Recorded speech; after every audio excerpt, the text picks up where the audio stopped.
Welcome back, everybody, to the Fighting for Freedom podcast.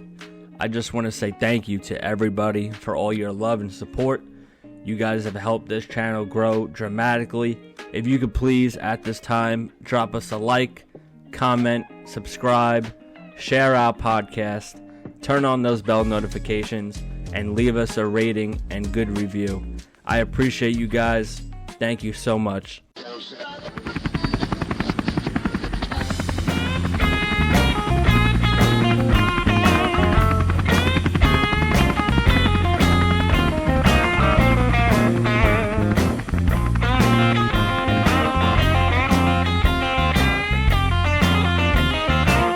Fighting for freedom, one podcast at a time.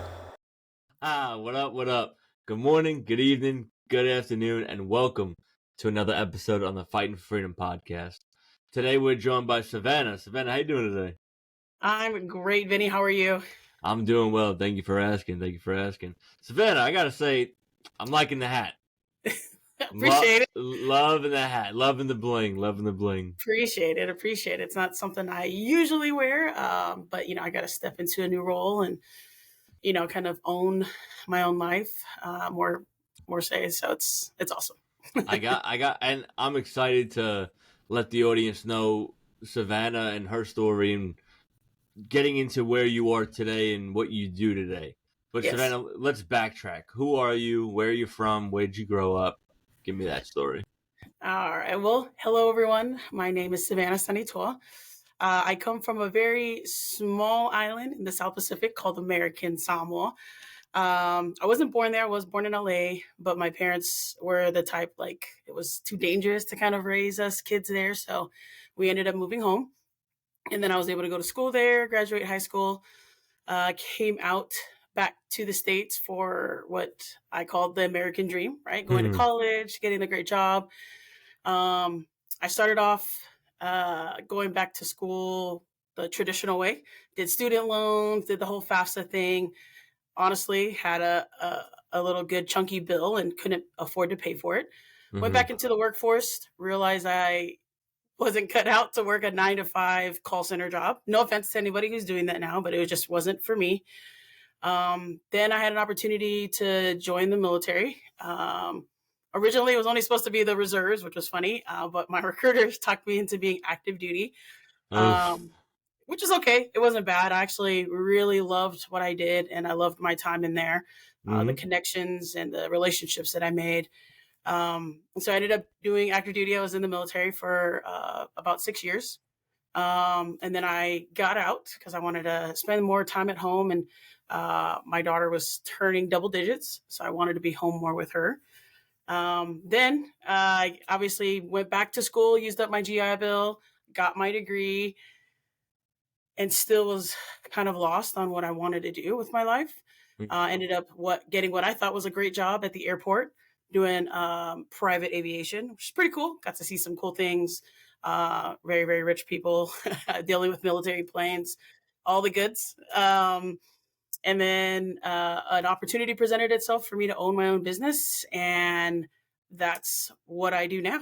And I'm able to help people do it. So there's kind of my life in a nice little nutshell right there. That's definitely the American dream, right? Started from the bottom, now I'm here, dude. Exactly. Turn me up. Exactly. That's crazy, Savannah. All right, so why kind of join the military?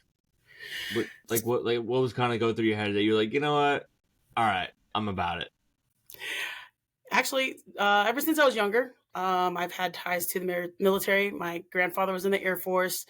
It was something I was always drawn to, that whole, I want to be patriotic, I want to be able to give back and do my time. I know that might sound cliche, but that really was what I wanted to do. And then in high school, because I'm an athlete, I played all the sports in high school. And so in high school, they had what they called the JRTC program, so the Junior ROTC program. And I was in that for all 4 years of high school. So it kind of gave me an introduction to the military. And so I was like, you know what, at some point in my life, I do want to serve. I just don't know when the right time was. There was an opportunity for me to join the National Guard for my state when I was in college.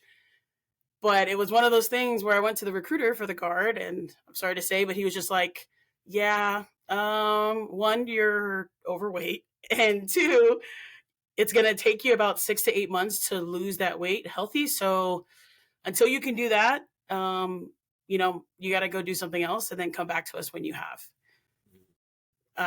So that's what happened, and then finally, another opportunity presented itself to me to go talk to a recruiter, and I was like, you know what, let me just go try it.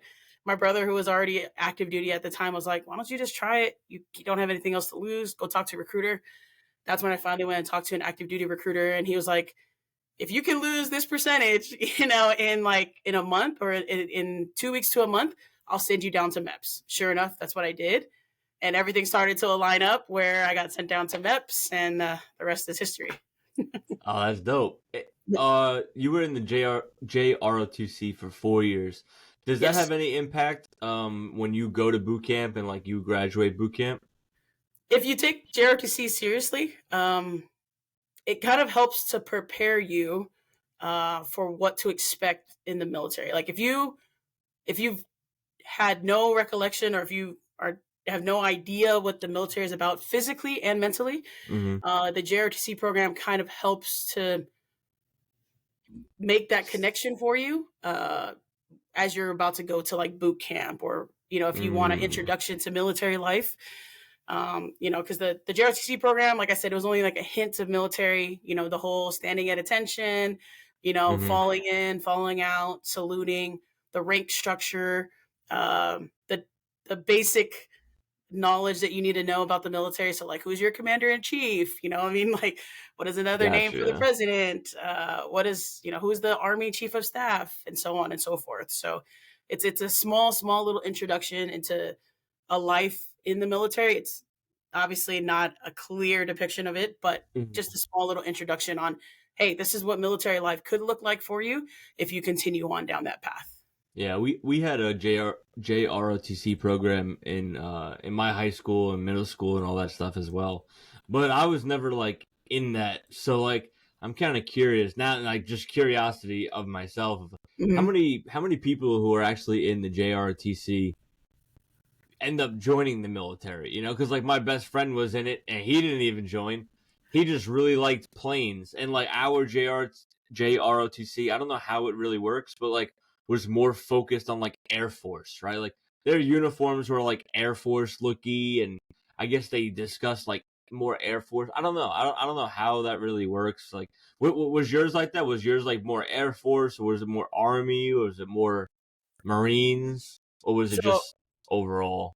Our program on our island only had the Army JROTC program. Okay, gotcha. Yes. And I didn't even know there was we could use other branches until I like would come out to Hawaii or the States for vacation.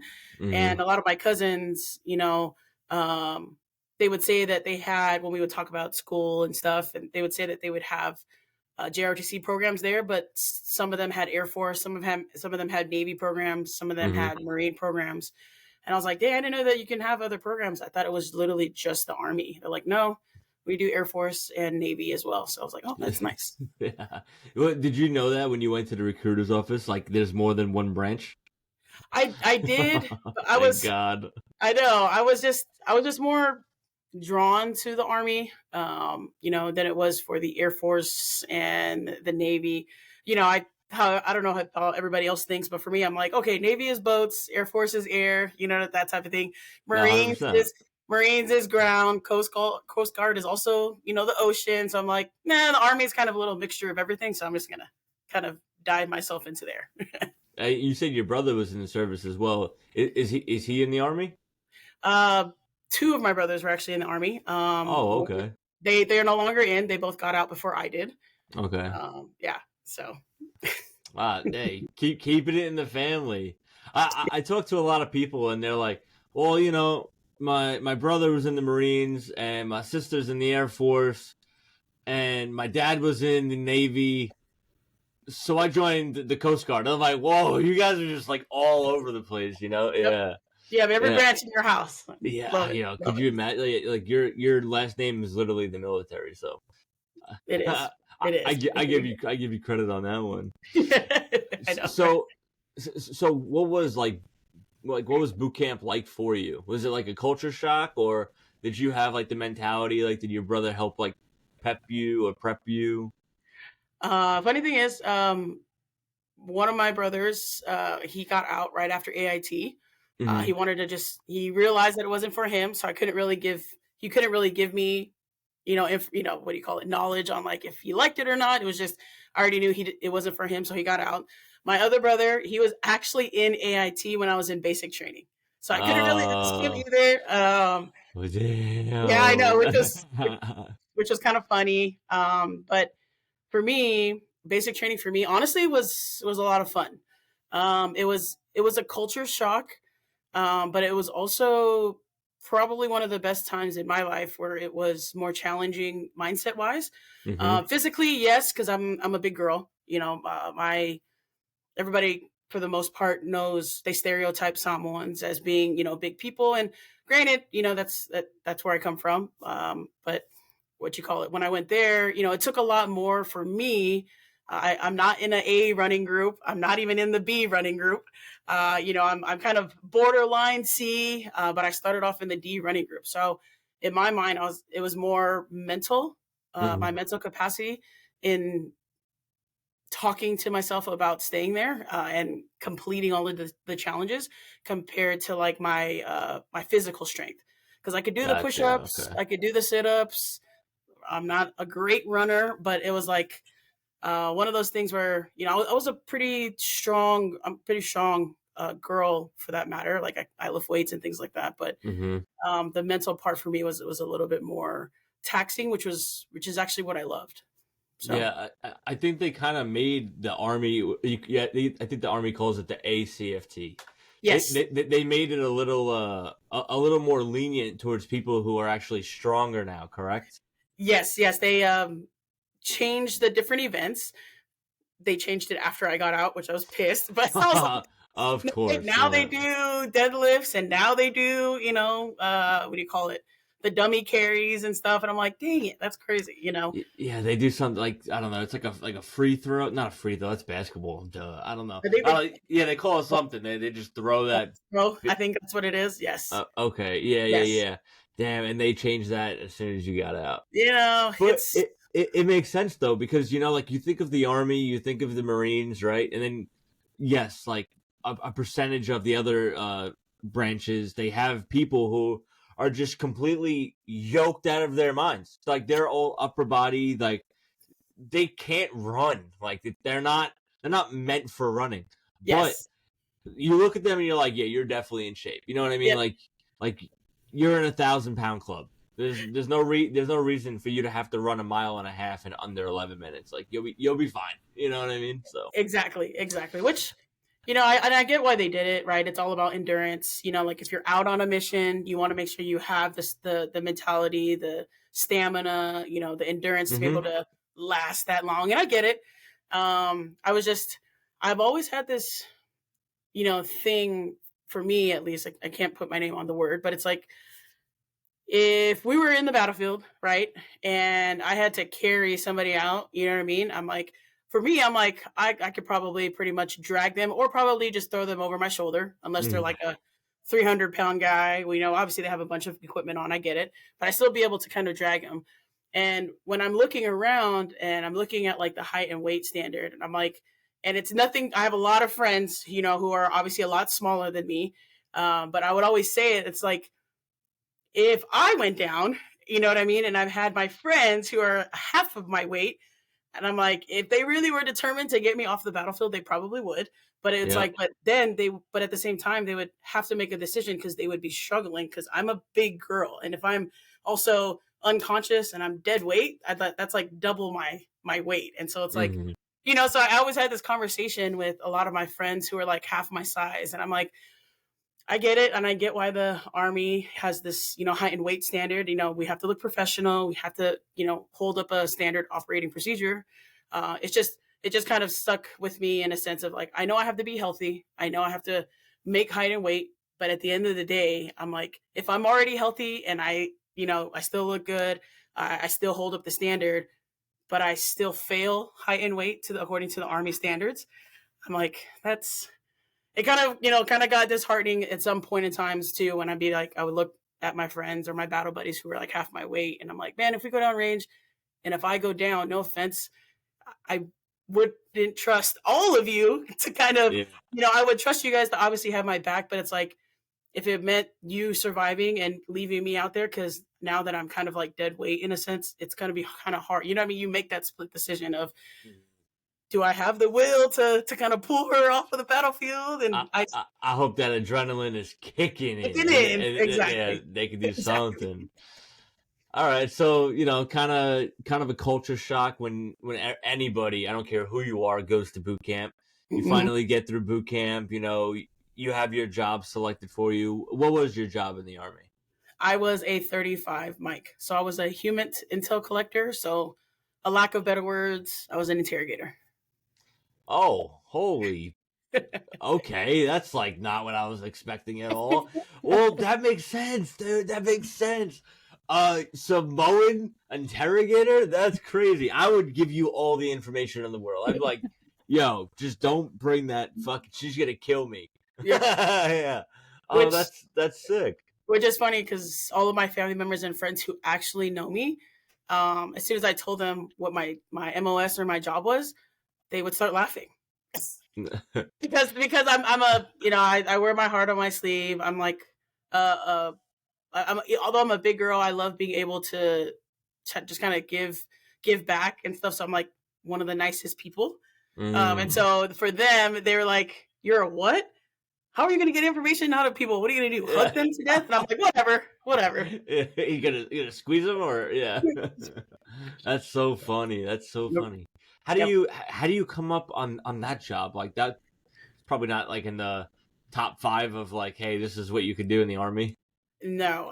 When I went to go see my recruiter, I had already had a criminal justice background. So my mom is a lawyer. Oh, okay. And her way that she gives back to her community is she practices for free. That's her way of giving back to our community back at home. What? Oh, shout out mom. Let's go. Right? Shout out to my mom. That's so cool. Yes. So I've always wanted to be a lawyer. But then, as I obviously grew older, I'm like, yeah, that's not the path that I wanted. But I still love criminal justice. My dad is also a representative down at home too. So he's always in the community. Okay. And so I've always wanted to kind of stay within criminal justice just because I love the concept and I love being able to kind of serve the community.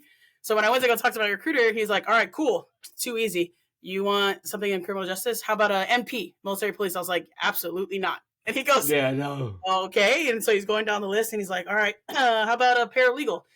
And my mom had always told me, like, don't be a paralegal just because they're the ones who do all the grunt work for the lawyers. And, I'm like, okay, cool. No, I don't want to be a paralegal.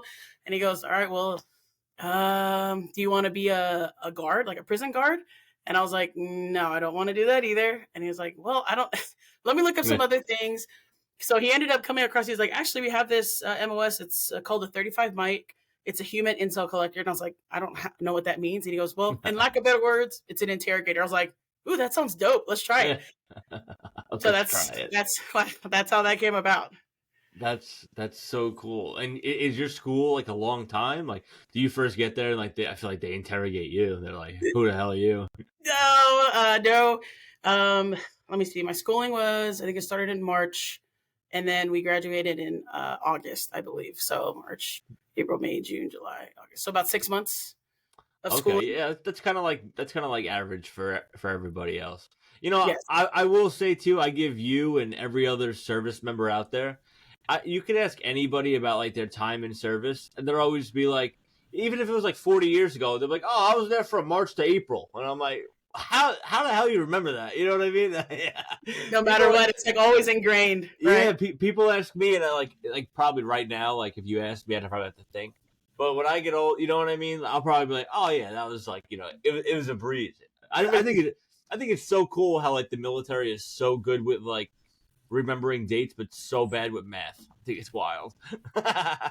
Exactly. It's like, cause those if you think about it, like those are at least for me, and a lot of my battle buddies that I know, like those are our key times that we're in the military, of like, going to basic training, that's obviously a introduction into the military, and then going to AIT. Those are some of the most fond memories that you have. I loved my time in basic training. I loved my time when I was in AIT. Like I said, I love my time I was in the military. Not saying that it was all rainbows and butterflies, but like anything else, you know what I mean? Like everybody has their own experience when it comes to being in the service. Yeah, everybody gets.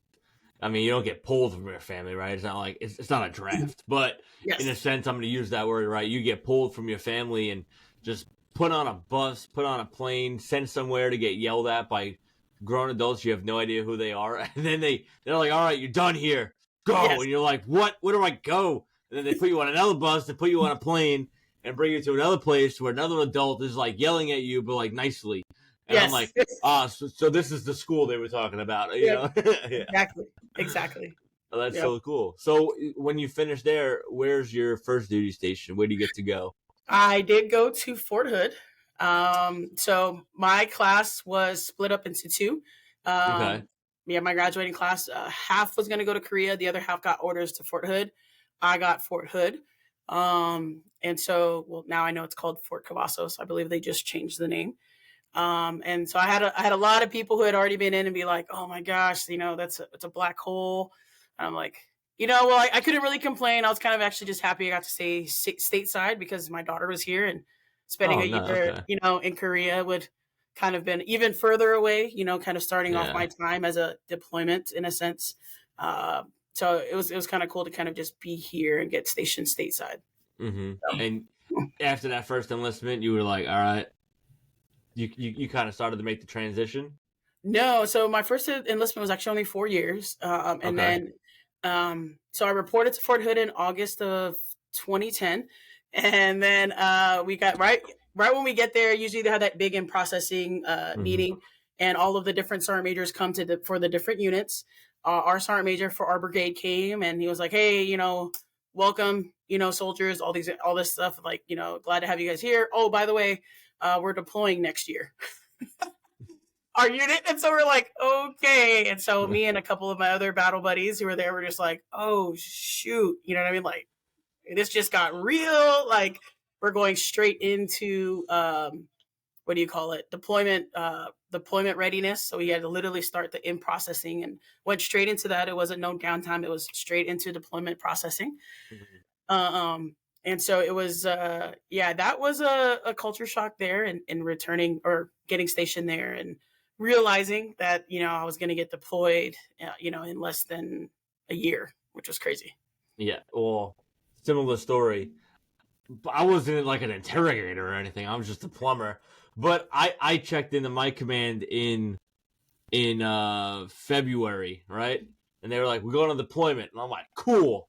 When?" They're like, "April." I'm like, "Fuck." yeah.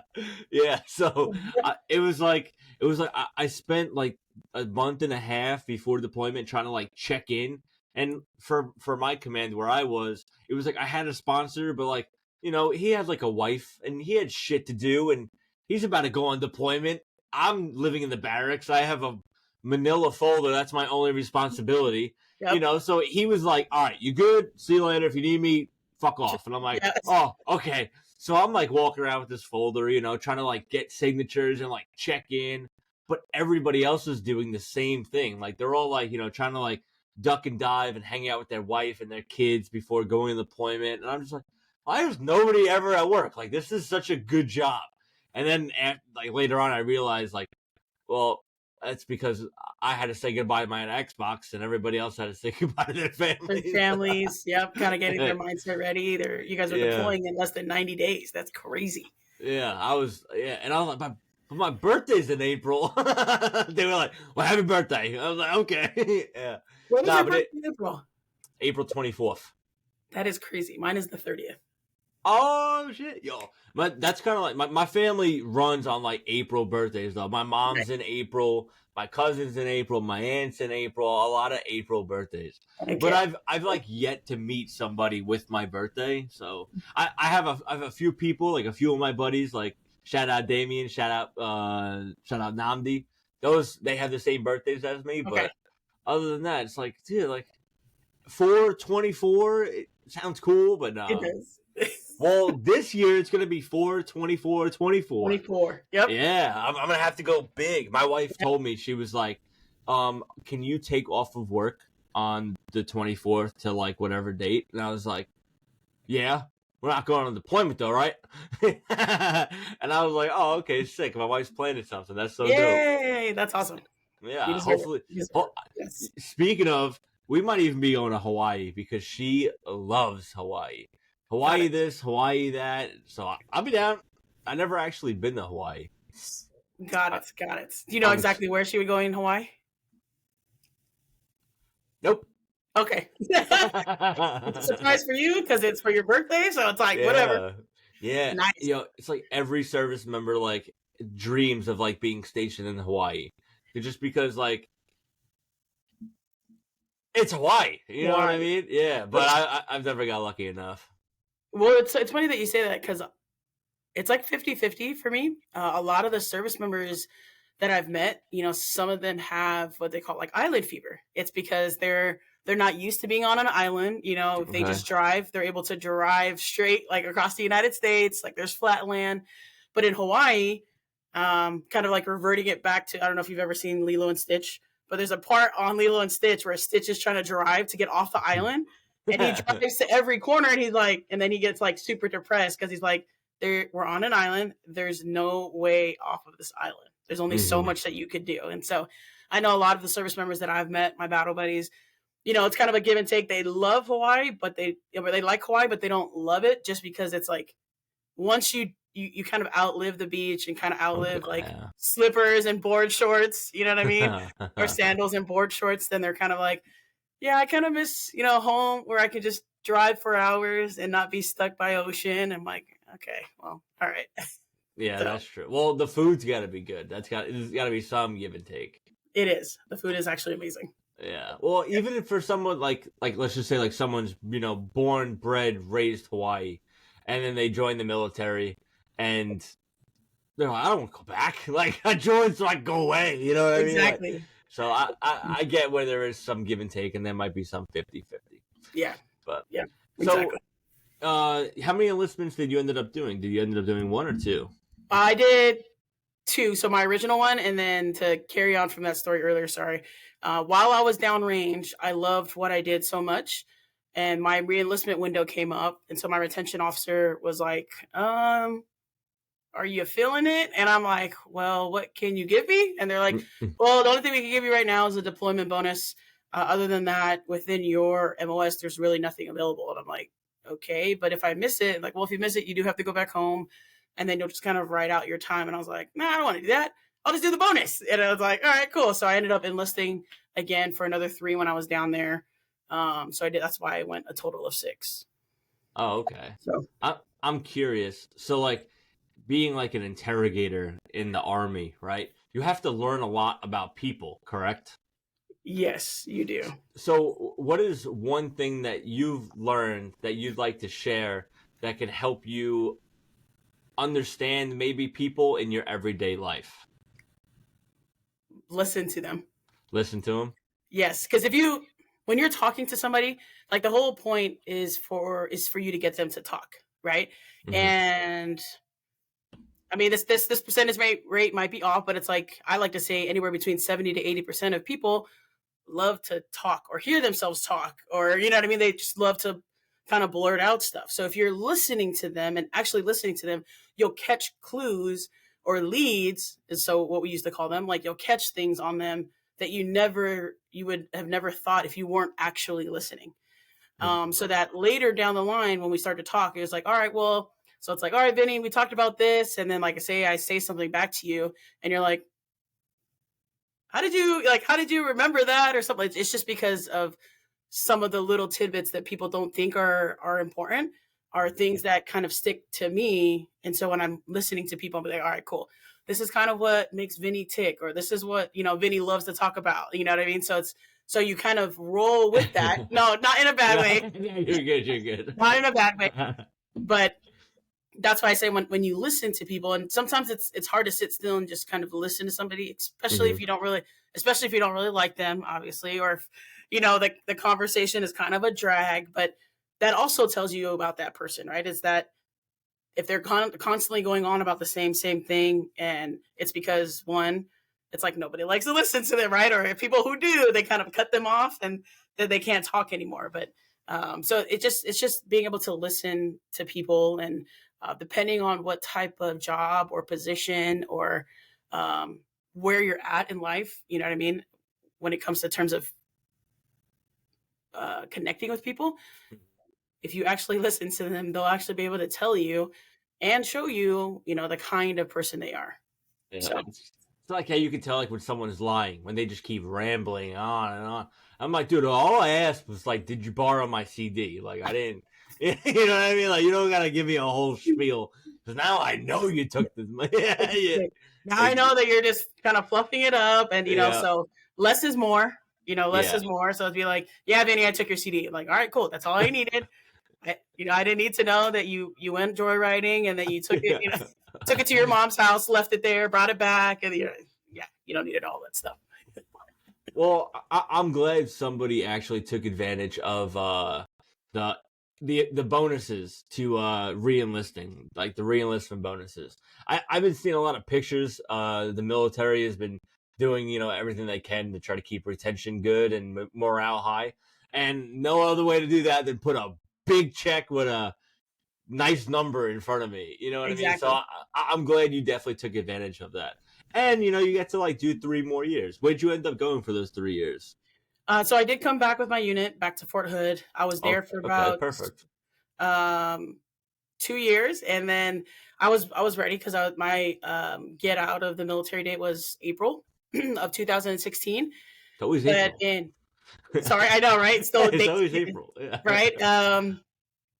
November. I was actually on leave for Thanksgiving in 2014, and then I got an email and said, from Big Army, and said, "Hey, you have orders," and I'm like, "That's impossible. I'm going to be out in like a little over a year." Sure enough, I did have orders, and I was actually supposed to report that next February, which was crazy. So I got orders to go to Guantanamo Bay. Whoa. All right. Wow, I was not expecting Guantanamo Bay. I don't even think you were expecting to get orders. I wasn't That's expecting to get wild. orders, let alone going to Cuba, honestly. So for those who don't know, can you explain Guantanamo Bay and kind of the gist of it?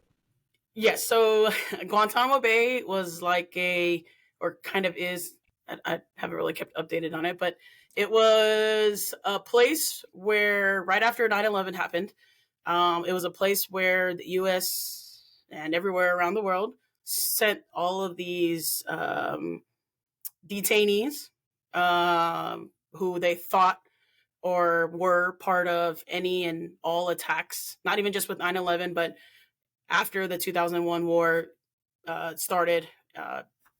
Anybody that they picked up from like Afghanistan or Iraq or Yemen, all of those places that they thought were terrorists or that were supposed terrorists, sent them down there to these prison-like camps. They called them camps down there. And so it's also a naval station, which is also kind of crazy. So it's a naval station, That's but what I'm saying. on one side, it's the most unique base to be, for me. I mean, obviously I haven't been to a lot of others, but for me, it's one of the most unique places to get stationed at, because on one side, it's like the majority, it's a naval station. It's exactly like a base. There's families, there's a school, like there's an So weird. NEX, there's hotels, like it's crazy. And then on the other smaller portion of it, it's camps, aka they're the detainee camps. So that's where the detainees are. That's where they sleep. So they look like prisons, but they're not. They kind of call it like a play on words, where they're still detained down there while they're all awaiting trial. Yeah, So, wow, that's crazy. yeah. Do you have any maybe stories? You don't have to get in depth in detail. Just if you don't want to share, that's totally fine. That's totally up to you. That's okay. I mean, it was a different mission down there for me, from going to Afghanistan to going to Guantanamo Bay. It was like a complete 180, because in Afghanistan, you go out on mission, and the guys who bring them back bring whoever out that their targets back. Mm-hmm. Immediately after they bring them back, I go in there as an interrogator and I interrogate them, within 24 to 48 hours. Immediately, right off the street, right when they bring them back, I go in there, build a profile, and interrogate them and talk to them. In Guantanamo Bay, it's a little different because those guys have been there. A lot of them, actually, like 80% of them had been there since 2001, since that whole 9/11 thing had happened, so 2001, 2002, a lot of them had been there for so long. So it's like, it's crazy. A lot of the detainees knew how to do my job better than I did. That's how crazy it was, because there's so much turnover for people like me. Like, I was only there for a year. There was other members who could extend 2 to 3 years, but even then, if you think about it, I was there in 2015. So from 2015 to 2001, that's still about 13 years that these guys have been there. So they know my job inside and out, and know sometimes like what I'm going to talk about, how to get their way, so it was very, very interesting to be down there and kind of change out my mission and what I did in Afghanistan compared to what I did in Guantanamo Bay. Yeah, they were like, "You're here early." I'm like, what do you mean? Like, another year and a half. That's when the next guy's supposed to get here. How the hell did you? Yeah, it's crazy to think. Like, even like modern day, like, U.S. prison system, right? Like, prison guards will work, hopefully, I don't know, maybe it's 20, 25 years. They'll get their pension and retire or whatnot. And, some inmates may cycle out during that time, or some inmates might even be serving a sentence for that entirety of that time. But when it comes to Guantanamo Bay and, United States military prison systems, people rotate. People rotate constantly. That's crazy. And I had no clue. It was right next to like an actual. I mean, I knew of Guantanamo. Guantanamo. That word, the big word. I knew of that as more of a Navy base rather than like actual, like, it being like a detainee center. I had no clue. And when I got there, I was expecting it just to be the camps. But that's why when the offer came up for me to bring my daughter, I was like, man, I really wish I could have like extended or been told that I could have brought her. Because honestly, for me, I even though it's like a detainee camp on one side, I would think it's like one of the safest places to kind of raise a family if you're in the Navy, or like if you decide to stay there longer. It's just because, it's a smaller island, but it's like your kids can be outside, what I mean? Like, you can trust if they're out after dark, like, because it's like, you're on a naval base station. Mm-hmm. And so it was just kind of a crazy, that's time when I was there. They have the most in-depth MWR program. Literally, there are events every morning, noon, and day, like at night. Like, there's events every weekend. Like, it's a pretty crazy place to be. Yeah, they got to keep their sailors busy. Yes. But, well, yes. And Army, and whoever's on, it's always like, it's always the smaller bases, and like, they know, they're like, there ain't really shit to do. You know what I mean? But the MWR does a phenomenal job, and most of the time for free for E5 and below, to like keep them busy and like out of trouble, I guess you could say. Exactly. I'm gonna touch on Guantanamo Bay one more time because go ahead. I did actually, it's so weird to me that you work there, because I just watched a video maybe like a week ago. I was like, scrolling through Facebook, and I was seeing like military jails, and I'm like, holy shit, like the US got those. Like, I'm curious, right? So I went on YouTube, typed in like military jail, the brig, all this stuff. And I was watching some videos, and there actually is some like news channel or investigative type of researcher did a story on Guantanamo Bay, and the captain of that base of Guantanamo Bay actually like walked around and kind of showed them. So if you are curious and you're listening out there, or you're watching this on YouTube, click over after you like, subscribe, and comment down below on this video, and definitely check that video out, because that was really cool. I was like, wow, like this is like some crazy stuff. And I met somebody who worked there, so check that out. There you go. Yes, please do. It's a different space. So let's leave Guantanamo Bay. Where does Savannah go from there? So I came back and I did go straight to transition out. It was a very weird point in time because I had already Mhm. out processed Fort Hood. And so coming back, I went straight into out processing, but they sent me to my nearest base, which is Fort Lewis, Washington. Well, now called Joint Base Lewis McChord, so Jablam, up in Washington State. And I had to kind of navigate that on my own, just because I mean I'm a big girl. I had to put my big boy pants on and kind of figure it out. It was just different because I didn't have anybody to report to. I Mhm. didn't have. They said I was part of a unit, but I had never seen that unit, and they just told me, "Hey, go straight to this building, go turn in your CIF, and once you get all of these signings off, you're good to go." Yep. Yeah. That was a pretty quick process to make life a little easier. It was. Except for make sure you have all your CIF if you're listening and you're active duty. Yeah, Make sure you yeah, have your CIF when you go and you out process. Okay, guys, just saying. And if you don't have it, go find something that looks like it. Just saying. yeah. Go on Amazon. Go to a Army Navy I was gonna surplus say, store. go to a surplus Cause store nearby you and yeah, just God forbid you don't have the fucking batteries to your flashlight. I mean that'll be $1,400. Yeah, there's the it's so I much think money. it was the E tool that I was missing. Ooh, that's a chunk of change because It was it's not the E tool. Did you have the pouch with it too? I did not, which is Oh, also so there you go. So now it's like, oh, you're missing your E tool. Where's your pouch? Where's your E yep. tool? I'm like, okay, you know what, There guy, you you go. don't gotta rub it in, all right? Yep, exactly, I didn't think you were exactly. gonna notice. You know? Oh, but they do because it's on your CIF record. Make sure you have it. Oh my gosh, yes. Yeah, you can like go. We would go to our like every time we came home from deployment or we were about to go on deployment or like exercise or whatever we were doing throughout the year. We would always have people, and I would always tell people, but you can go to we call it PGI gear, right? Okay. And we'd be like, go to PGI and ask them for a printout. Yep. And before you come to inspection and chief walks around, you check that shit in your barracks room, and then you bring it with you. Yep. Do I need to bring the underwear? I'm like, no, I don't give a fuck about the underwear. Make sure you got your flashlight, all right? Make sure you got Yes. your E-tool. Yep. Exactly. That's so relatable, and I bet everybody listens right now is like, dude, I hated doing like SIF Yep. inspections or PGI inspections or what have you. Yep. Oh, It was so crazy. annoying. Well, put that behind you. That's over, right? Yep. New door, new opportunity for Savannah. What do you got going on for you? To be completely honest, and excuse my language, but I was scared shitless. Nah, you're good. I've been cursing this whole time. I don't give a Okay, cool. fuck. Yeah, no, I was scared shitless because I was getting out, and I knew for a fact I wasn't going to have the first and the 15th paychecks every month.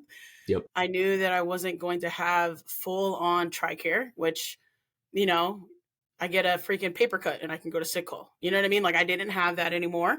I did have free dental, free vision, and so a lot of people were telling me like, hey, don't forget to go file for your VA. And I'm like, okay, cool.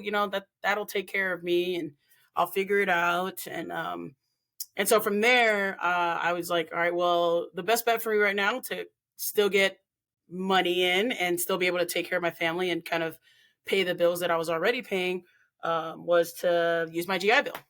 So that's what I did. I went back to school to use up all of my GI Bill and finally graduate with my degree in criminal justice with a minor in communications. Well, that makes sense. Yeah, I know, right? Which was crazy because I loved doing all of those classes and stuff, and there was so much opportunity here where I live now to use that degree. But I just didn't want to. Like it was like the jobs. Like obviously, I could have been a cop, or I could have gone and applied for so many different positions. It wasn't really what was calling me to do so. And so I was like, you know what? While I'm trying to figure it out, let me go back to work because I still need a job. And so I ended up going to work at the airport, which what I thought was a great job at the time. It was I got to fuel airplanes, on the private sector and kind of do something different like that. It's a different type of job, but it was pretty cool. And then I made my way all the way up to manager on both sides. And then at some point in time, I did get told I was capped. And then didn't really know what to do then because I didn't want to leave. I was really, really scared because I had been at that job for 6 years. I didn't want to leave and go to another job just to start over.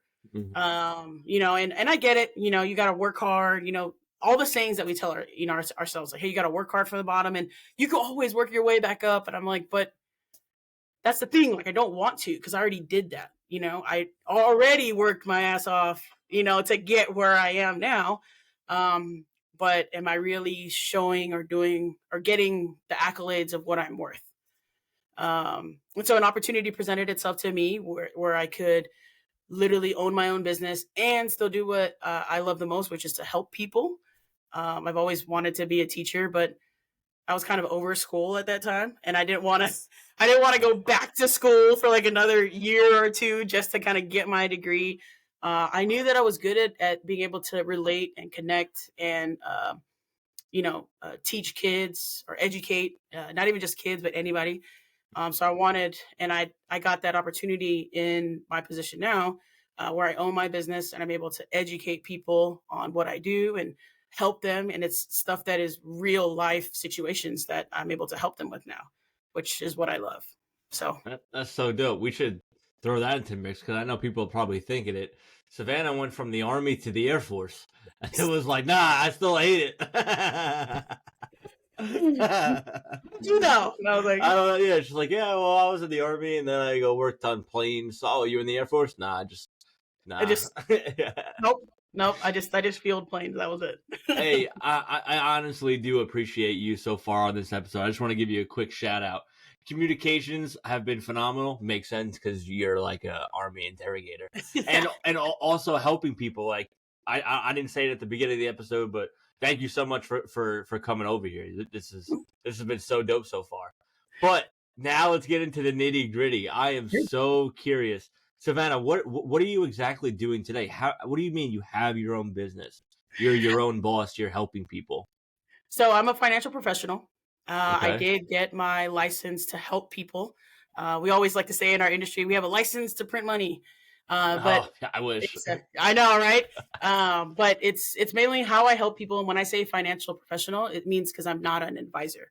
I don't advise people to put their money into something where they're going to lose money. Because I was in that position, right? I didn't have a person to kind of educate me. My parents did what they could. So I know about budgeting and saving and, not going out to eat fast food 5 days a week so that you can save up for your vacation. Like, I know all of that stuff, but what I didn't know was how do the rich stay rich, right? I was back at my job that I had at the airport.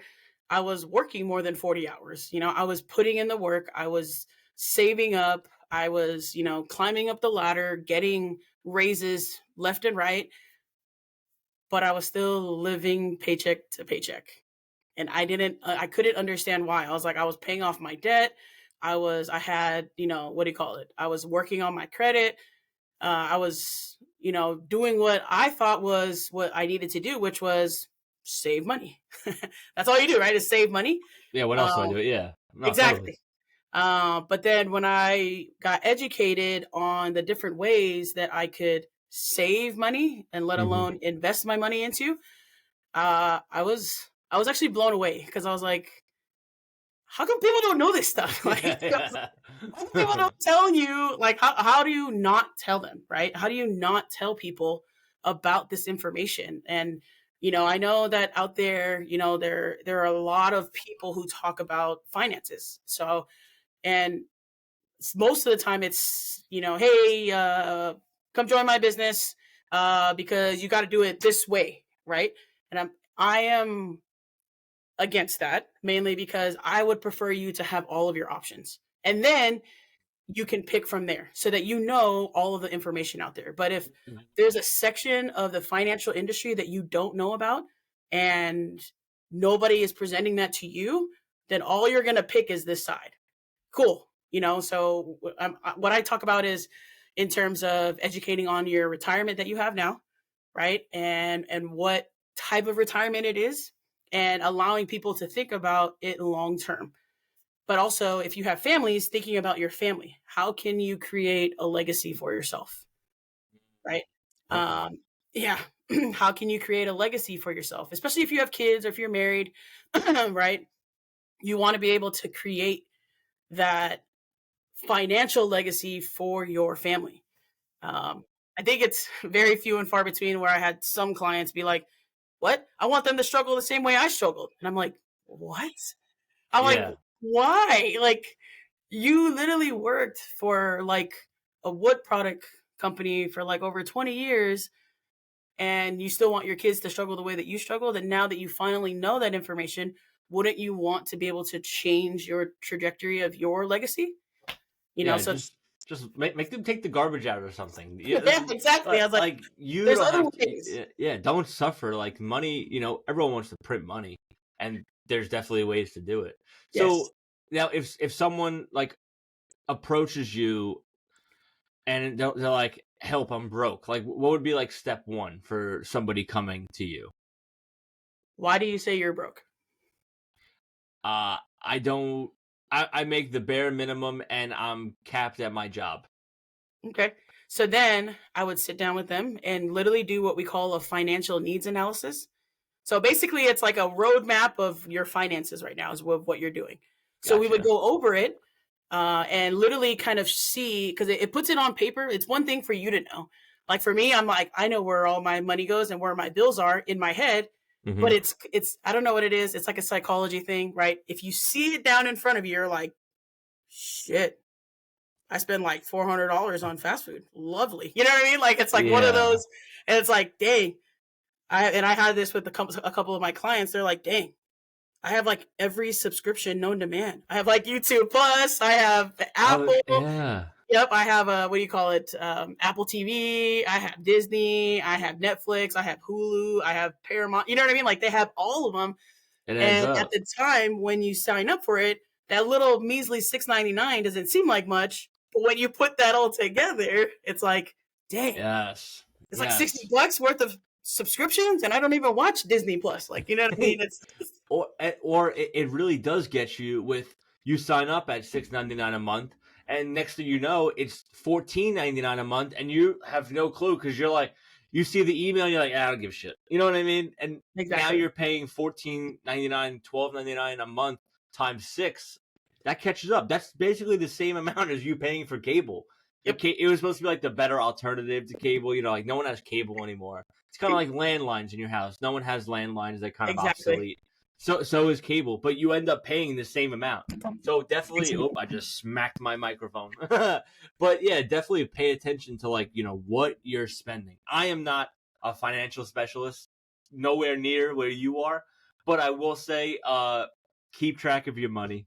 Know where your money goes and know how you spend it. And if you Yep. are active duty military, I've talked about this before, but if you have T-Mobile as your phone provider, uh, you're eligible for it's called the Military One Plan, where it's like a flat rate, not a flat rate because there's like obviously taxes and whatnot because you live in America, Yep. but it's like $50 a line for you and your wife and your mother, whoever, of unlimited talk, text, and data, rather than paying the normal $80 a month. Here's the catch: it's a good catch because you get free Netflix when you do it. So I have like literally never paid for Netflix, and my phone bill when I joined the military was so much more cheaper. So I was like, "Yo, this is kind of lit. I might tell them I'm in the military forever." Yeah, Hey, some I know for a fact AT&T has it. So T-Mobile, I actually have it too, where they have the veterans plan. yeah, exactly, So exactly. I mean, I think AT&T and T-Mobile are like two different names. It's kind of like brother and sister, but they share the same last name. You know what I yep, mean? exactly, They're all exactly. they're all in cahoots with each other. They are, they are. So, But yes, Savannah, what advice do you have for someone who's brand new in the military and has this paycheck they've never seen coming in before, and they're just swimming in $300 a month because that's the most money they've ever made? what are your plans? Honestly, like what are your goals as a brand new spanking private, or What do you guys call it? Are you guys petty officers in brand new? Nah, you call them seamen. Seaman. Okay. Brand new seaman. There you go. Brand new airmen, right? Or Coast Guardsmen. Like all of you guys who are brand new in the military, you see this fat check, right? And you're paying off whatever bills, and then you come back together and there's only like 300, like Vinny said. My first question to you is, what are your goals right now in the military? Because do you plan on doing 20? You know what I mean? Or like, what is your goal? I know obviously nobody plans sometimes on doing or being a lifer. Sometimes nobody plans on falling in love and, getting married in the military. But if you have a plan going in and you're able to set yourself up for success later on. So yes, if you do the 20 years, like, right, I think it's still 20 years now, right? If you become a lifer, right, you'll have that automatic pension, right? But aside from that, right, we don't know what to expect later down the line when it comes to taxes and inflation. We for sure know inflation is going to fluctuate always, or if not, continue to go up. And we know for a fact that taxes are always going to go up, right? So if that's the case, me finding out what your goals are, that's how I'm able to direct you on to how to spend and save your money. Obviously, I'm not your mom, I'm not your dad, like, you know what I mean? I'm not your parents, I'm not your spouse. I can't tell you how to spend your money. All I can do is give you options. Hey, if you want to save and you want to start investing into your future, retirement wise, like I know the military has TSP, but ensuring that you even know what that TSP is, how it works, what the ins and outs are of it, you know how your money is taxed. Because again, if you know your options, you're able to choose from there. And like I said, you don't even have to come to me. It's just more along the lines of, if you're open to that and understanding you have all these different options, you know how to pick and choose what is going to be right for you moving down the line in the future. Correct. So are you like pro TSP? Do you currently still use TSP? I don't. I am I am actually not necessarily a pro TSP, only because it's still tied to the market. However, gotcha. Yeah, it is. Yes. However, if you are in the military now and you still have a TSP, I still congratulate you, because you still are doing something for your retirement, which means that you still have a portion of your money putting away to kind of save for a rainy day, which, I'm proud of you for doing it, because I meet so many different people and so many different clients who don't even have anything. And the craziest part is some of these clients own a house, they have kids, they're married, and they don't have a plan for the future because they're only looking at what's in front of them right now. Like, unfortunately, that's kind of selfish. And I tell them, like, it's kind of selfish of you, because if you die tomorrow, what is your wife or what is your husband or what are your kids going to do about, all of this stuff? Like, you bought them a house, you bought them cars. Like, what are they going to do to pay off all of this debt? Yeah, it's like, now what, in a sense? Exactly. And a lot of people say too, like, well, they had a TSP. And I was like, right. Again, do you know how it works? Right. Because if you go and you access it before 59 and a half, you're going to have to pay taxes and fees on it when you go and access it. So if you think that you're going to go and ask for 5,000, I promise you, if you're before 59 and a half, it won't be the exact 5,000, because you're going to have to pay taxes and fees. So that's what I mean about educating yourself. Then to piggyback, I'm going to use that military term, to piggyback off what you just said. Yeah.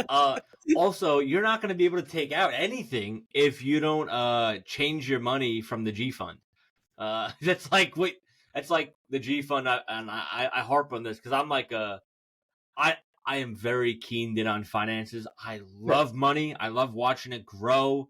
I love knowing where it goes. My wife, I know where she puts all of her money, and that's into Pottery Barn and Williams-Sonoma and Ulta and Beyond or Target. She's like, love it. She's like, I know where it goes. I'm like, yeah, okay, but hey, listen, if you work hard and you make your own money, I ain't gonna tell you how to spend it. I'll tell you how to save it. But if you're brand new to the military, or if you're like, I think I have a TSP, you should definitely look into it. And get your money out of the G fund and whatever fund you think would be best for you. I'm not a financial specialist. Don't take my advice. If you want it, I'll give it to you. But other than that, get your money out of the G fund. Yes. No, and Please. it's the same thing for me. Like I said, I'm open to always have that conversation with people. But one of the biggest conversations I have first, questions I ask them, have you checked it? And they're like, checked what? And I'm like, you just said you have a TSP. Have you checked it? And they're like, no. And so I get a lot of people who are. I could check that. Yeah. I was like, yeah. Like, how do I check that? I was like, well, one, it's supposed to be on your LES, and two, you should have access to it. But again, if any of you guys out there are like me, when I came in, similar to going back to my basic training days, when we went through in processing, I'm not thinking about what am I going to sign up for retirement? Like, nope. Yeah. I'm just thinking about great. I know I'm not going to sleep for the next 24 hours. I know I'm going to be tired and sleep, like not even just sleep deprived, but like I'm going to probably be starving. And yet they still want me. They're going to want me to sign all these papers and sign my life away. Get all of these. That was the craziest part, I think, for me, which was the funniest, is going in that room and like there was like rows and rows of like medical assistants who did shots, which was so crazy. Yeah, it's like it's like you walk down this aisle and you're like, ow. Yeah. And then if you bled or if you cried, you would also get like freaking annihilated. Yep. Right. Got exactly. You down your little fucking. Gotta watch out for you. Yeah. So if any of you guys were like that, going in, just like me, like I didn't care about that stuff, obviously. But once I got my footing and stuff, like once you get your footing, and you go back and look at your LES, like ask your S1, right? Or ask your admin if they know how to explain it to you. If not, find somebody who knows how to explain the TSP to you so that you know, and you now can control what you're putting into your TSP, if you're putting anything in at all, so that you know now how it works, so that you're not banking on the next 10 to 20 years of your TSP doing great for you, when yet by the time the 20th year comes and you're getting ready to retire and you're like, wait, there's only $20,000 in here. I was like, yes, it's because you, one, didn't check it. The market went up and down. And three, you're only putting in 1%. You know what I mean? Yeah. So it's like, what'd you think you were going to make? You think you're going to make millions of dollars on 1%? Like, I don't think so. That's so silly. Yeah. Savannah, what advice, what common mistakes do you think people should be aware of that not only service members in the military or veterans, just anybody out there, that is the most common with people's money? Not doing the research. Okay. Right? Yeah. And so not necessarily but it's like when you hear something and being able to be told like, hey, this plan is great for you. You should go do it. Right. It's like, all right, cool. Don't take my word for it. I always say, go and research it. Like, here, I'll send you videos. I'll send you info about the information I'm giving you. Like, compare it apples to apples, right? There's great information, and there's also, let me say opposite, right? So there's good information about 401ks, TSPs, and there's bad information about 401ks and TSPs, right? Similar to the retirement plans that I talk about, there's good information about it, and then there's bad information about it. So it's like, nowadays everybody's all about reviews, right? Yelp.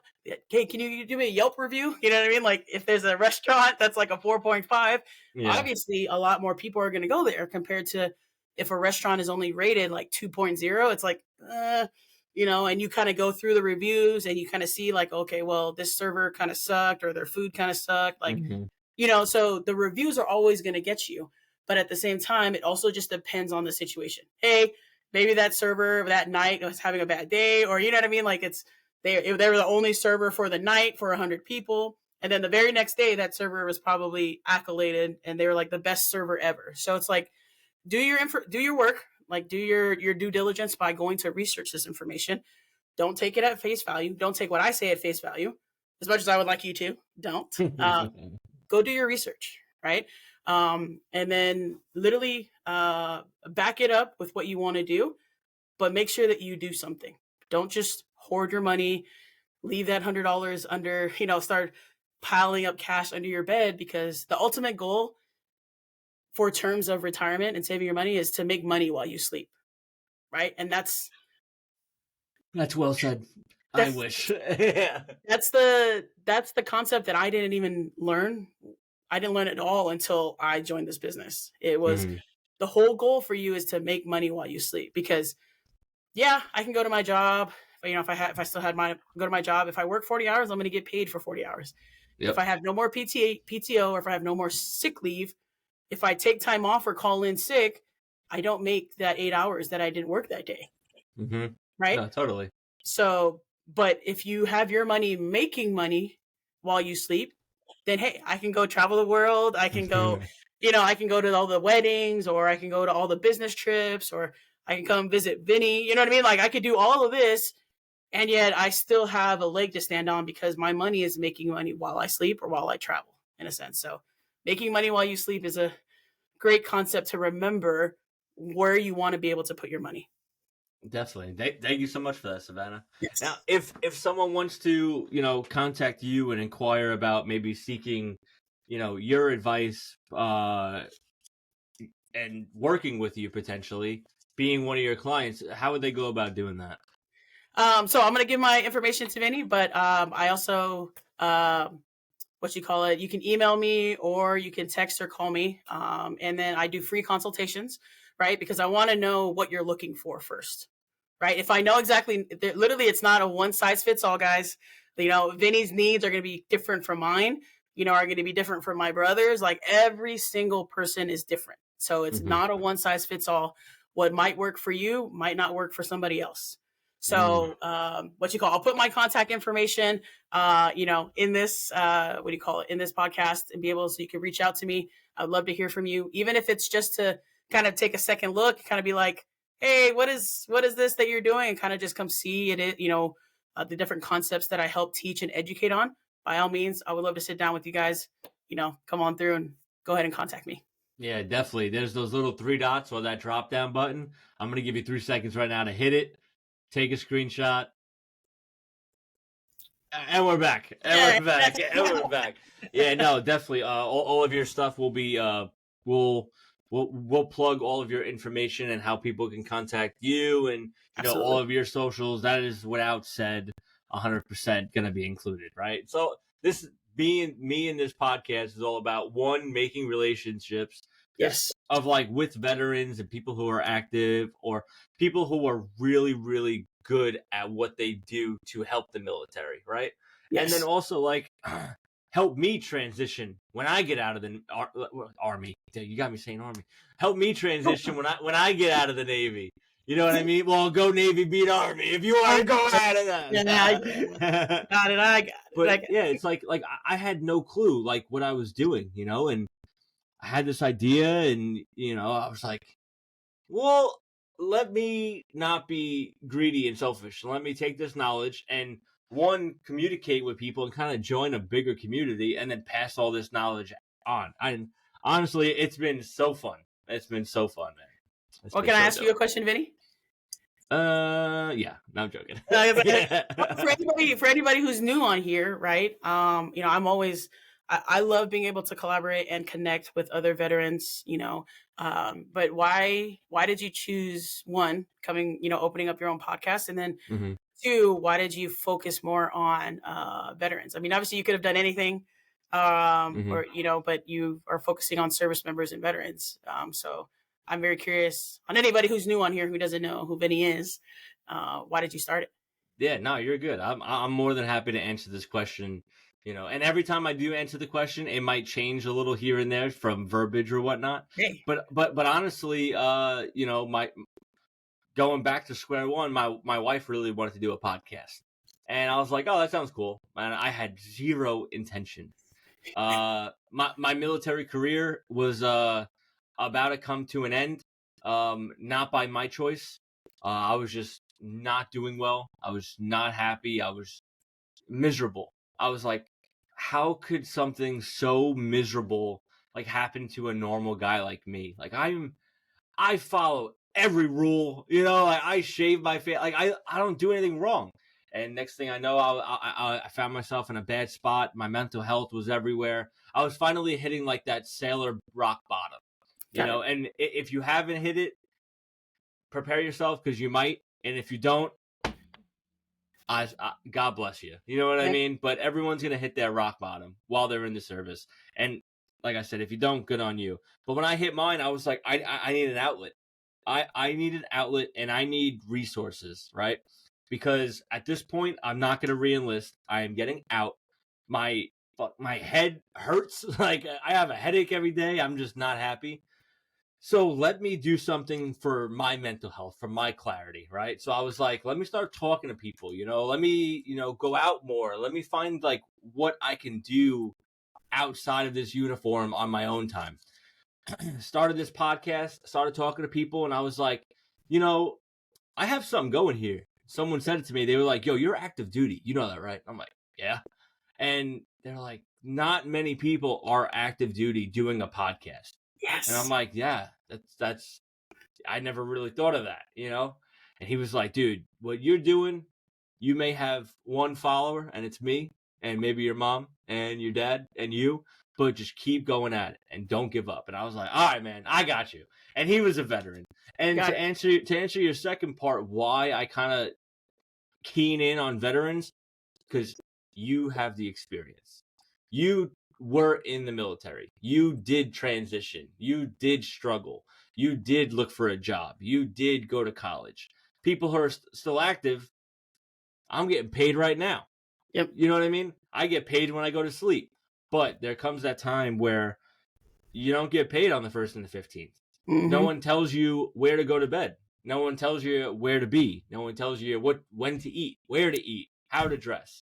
So it's going to be a big transition, and I want to make sure that not only I am well prepared, but everyone else listening who joins the Freedom Empire and just listens to us can also be prepared.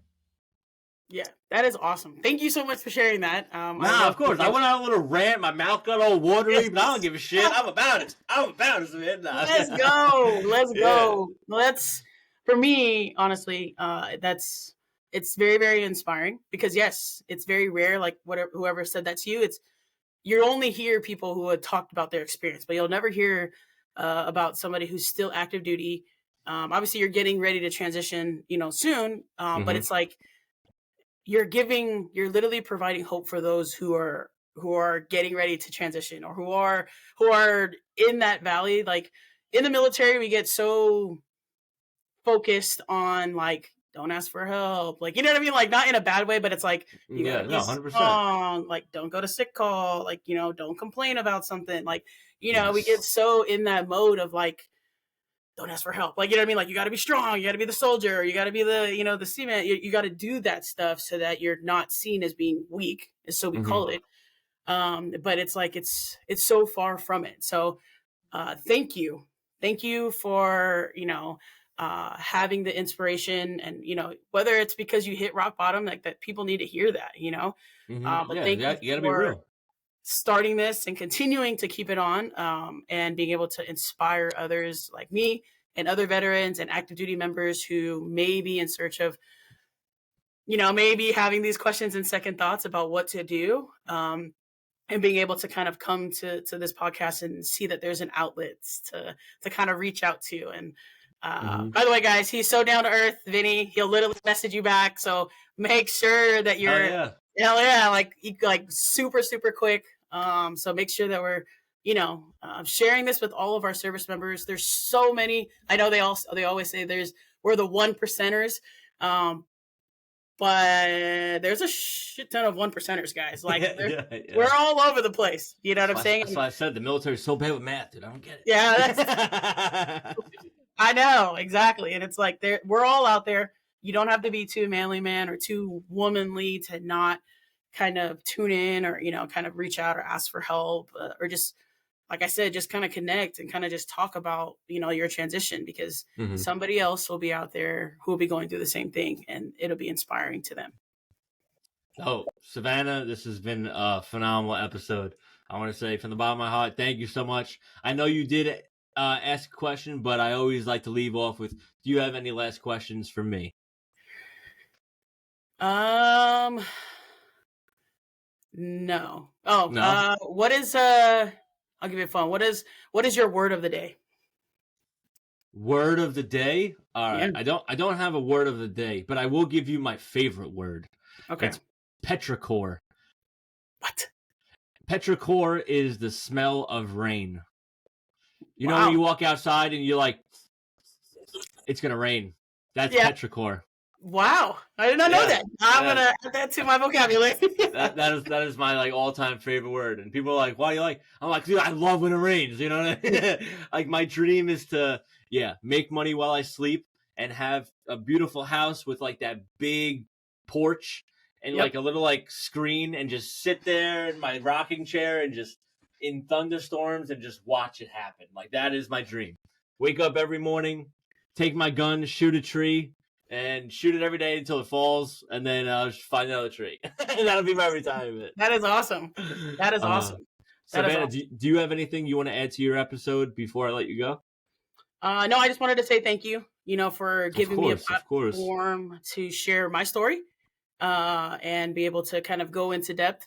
I usually only share it with families and friends. This is honestly, thank you to Vinny and the Fighting for Freedom podcast for allowing me to share my experience, being in the military and my transition out, or even before that, to show you guys that, where I'm from, how I was able to make it, how I'm still making it, right? And how I'm on track to putting my name out there and building a legacy for my family. And so I appreciate you, Vinny. Thank you again for inspiring others to do the same and inspiring to never give up and that there's always a light at the end of the tunnel. And so thank you again. So contact me if you guys have any other questions. Would love to connect with you. Being able to put global financial impact out there. It's called GFI, and being able to help one soul at a time and inspire them as much as we can. That's so dope. Savannah and the Freedom Empire, thank you guys so much for tuning in. We'll catch you next time. We'll catch you guys next time on the pod. And remember, take care of yourselves. Take care of each other. Take care, guys. Views presented are those of the speaker, and the guest do not necessarily represent the views of the Department of Defense or its components. Neither the Department of Defense or its components bears any responsibility for the accuracy, legality, or content of the views discussed on this podcast. Now, without further ado, let's get into this.